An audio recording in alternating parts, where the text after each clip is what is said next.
খুবই ভালো লেগেছে। জি, নায়কের নায়িকা টগরের রিভিউ নিচ্ছেন, টাকা ফেরত দেন। টগর, টাকা ফেরত দেন। হ্যাঁ, টাকা ফেরত দেন। বাংলাদেশের চলচ্চিত্রে মানে বাংলাদেশের চলচ্চিত্রে আমাদেরকে এসব কেন দেখতে হবে? আমাদেরকে কেন দেখতে হবে এসব? যেমন গতদিন যেটা দেখলাম, হ্যাঁ, বাঁধনের এক্সেলেন্ট একটা মুভি ছিল, ঠিক আছে? যে প্রমোট করব, আমরা কোন ধরনের সিনেমাকে প্রমোট করব, কেন প্রমোট করব, ঠিক আছে?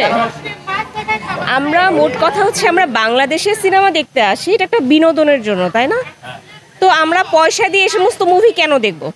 আমাদের পয়সা ফেরত দেন। কারণ কেন দেখব? সত্যি কথা বলতে এখানে আমরা আসি কেন? বিনোদনের জন্য। কিন্তু এত অশ্লীল কিছু কেন দেখতে হবে? আমাদেরকে মার্ডার দেখতে হবে, এভাবে দেখতে হবে, কেন দেখতে হবে? দেখেন গতকালকে যেটা, হ্যাঁ, এই ধরনের সিনেমা কখনো পরিবার নিয়ে দেখার মতো? বা আমি যদি বলি যে আমি আমার সন্তান নিয়ে আসবো, আমি আমার পরিবার নিয়ে আসবো, এই ধরনের মুভি কি কখনো পরিবারের সাথে বসে দেখার যোগ্য? অশ্লীল ভাষায়, অশ্রাব্য ভাষায় গালাগালি কেন দেখবো আমরা? বাংলাদেশের মানে বসে আমরা এই সমস্ত জিনিস কেন দেখবো? এগুলো কখনো মানে পয়সা দিয়ে এসব দেখার মতো কোনো মুভি না, কখনোই না। আমরা কাউকে মানে কখনোই বলবো না যে এসব আমরা প্রমোট করবো।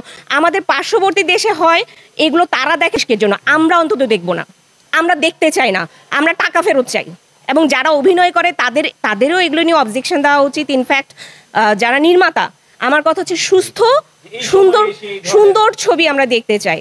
আর গতকালকে যেমন আমি এশা মার্ডার দেখলাম, হ্যাঁ, একটা এত মানে আমার মনে হলো যে বাংলাদেশেও এখন এত সুন্দর কিছু হচ্ছে যে দেখেন, সবাই যে খারাপ নির্মাতা কিংবা সবাই যে খারাপ স্ক্রিপ্ট লিখছে বিষয়টা তা না, অনেকেই ভালো লিখছে। আমরা যারা ভালো লিখছে তাদের জন্য আমরা ডেফিনেটলি বলবো যে একটা আমরা এখানে আসি বিনোদনের জন্য, এগুলো বিনোদনের কখনোই কোনো অংশ হতে পারে না। যেটাই মাত্র দেখে আসলাম টগর, never ever, no, never ever. আর কি বলবো, ঈদ সবাইকে ঈদ মোবারক, কিন্তু এইভাবে ডেফিনেটলি ঈদ আনন্দ উপভোগ করতে চাই না। না, টগর টেইলার দেখে এসেছি বিষয়টা ওটা না। বিষয়টা হচ্ছে যে আমরা বাংলাদেশে যখন ছবি দেখবো, হ্যাঁ, এখানে আমরা রোম্যান্টিক কিছু আশা করতে পারি, কিংবা যখন আমরা দেখছি যে হ্যাঁ একটা শিক্ষণীয় কিছু থাকতে, এখন কোনো মেসেজ নেই, শুধু মানে আজে বাজে গালাগালি, অশ্রাব্য ভাষায় গালাগালি, যেটা কখনোই হচ্ছে অ্যাকসেপ্টেবল না। মানে আমরা এই ধরনের মুভি দেখার জন্য অন্তত বাংলাদেশে বা চলচ্চিত্র এই ধরনের হবে এটা আমরা আশা করতে পারি না।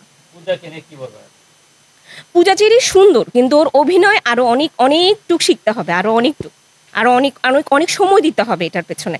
হ্যাঁ, সুন্দর ওর নাচ, কিংবা আমি যদি বলি যে ওর আদার্স যা কিছু, হ্যাঁ, এগুলো যথেষ্ট প্রশংসনীয়, কিন্তু একজন অভিনেত্রী হতে হলে আরো অনেক যোগ্যতার প্রয়োজন। ধন্যবাদ। অবশ্যই হচ্ছে যে এই হ্যাঁ, অবশ্যই ডেফিনেটলি এই হল কর্তৃপক্ষ যারা এই ধরনের ছবিকে প্রমোট করে, যারা এই ধরনের ছবি মার্কেটে নিয়ে আসে, এই যে আমাদের বসুন্ধরা সিটির মতো জায়গা, কিংবা আমি যদি বলি যে যমুনা ফিউচার পার্কের মতো জায়গা, এই সমস্ত জায়গায় যদি এই ধরনের ছবি হয়, ডেফিনেটলি আমরা তো বলবো যে যারা টিকিট সেল করছে তাদের কাছেও বলবো, যারা ছবি নির্মাতা তাদের কাছে বলবো আমাদের টাকা ফেরত দেন। 100% কোনো মেসেজ নেই, কিছু নেই, টোটালি হচ্ছে যে কি বলবো, আমাদের সময় নষ্ট, আমাদের অর্থ নষ্ট, সব। Thank you. মোটামুটি ছিল, খুব একটা ভালো লাগেনি।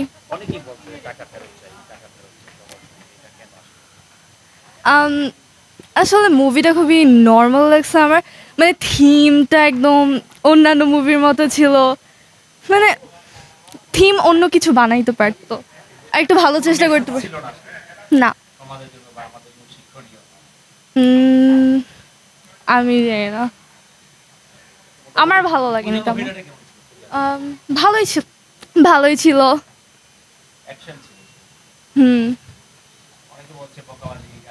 হ্যাঁ, অনেক বেশি গালি ছিল। এরকম মুভি মানে কিভাবে দেখা আমি বুঝি না।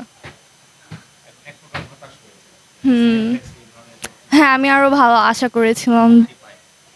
হ্যাঁ, জি, বিনোদনের একটা যে বড় মাধ্যম সিনেমা হল, এখানে এসে যে একটা এন্টারটেইনমেন্টের ব্যাপার থাকে ঈদের সময়, হ্যাঁ, এক প্রকার হতাশ হয়েছে।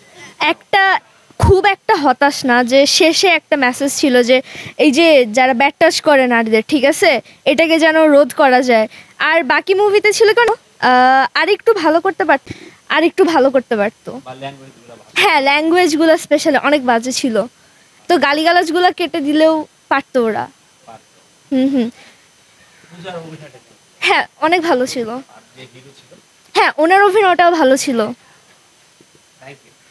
জি, ধন্যবাদ।